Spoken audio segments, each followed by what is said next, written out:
अस्सलाम वालेकुम, नमस्कार स्टूडेंट्स। आज हम वाक्य के अंगों के बारे में पढ़ेंगे। तो वाक्य की संरचना के आधार पर उसको दो भागों में विभाजित किया गया है। उद्देश्य, जिसे अंग्रेजी में हम सब्जेक्ट कहते हैं, और दूसरा है विधेय, जिसे हम प्रेडिकेट कहते हैं।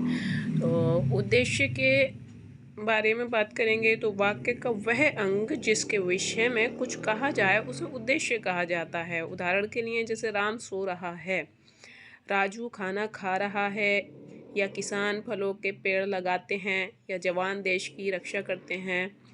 तो जो अंडरलाइन वाले शब्द हैं जैसे राम, किसान, राजू, जवान, ये उद्देश्य हैं जिनके बारे में बात की जा रही है। और दूसरा अंग होता है वाक्य का विधेय। तो वाक्य में उद्देश्य के बारे में जो कहा जाए उसे विधेय कहा जाता है। जैसे कर्ण खेल रहा है, तो कर्ण हमारा क्या था? उद्देश्य था। लेकिन कर्ण के बारे में क्या बात हो रही है? कर्ण के बारे में बात हो रही है कि वह खेल रहा है। तो जो खेल रहा है वाक्य का दूसरा भाग है, उसे हम विधेय कहते हैं। इसी तरीके से हम दूसरे वाक्य में पढ़ेंगे, चित्रकार चित्र बनाता है। तो चित्रकार एक उद्देश्य है जिसके बारे में बात हो रही है, और उसके बारे में बात हो रही है कि वह चित्र बनाता है। तो दूसरा भाग होगा चित्र बनाता है, वह विधेय कहलाएगा। आज के लिए इतना ही काफ़ी। नमस्कार।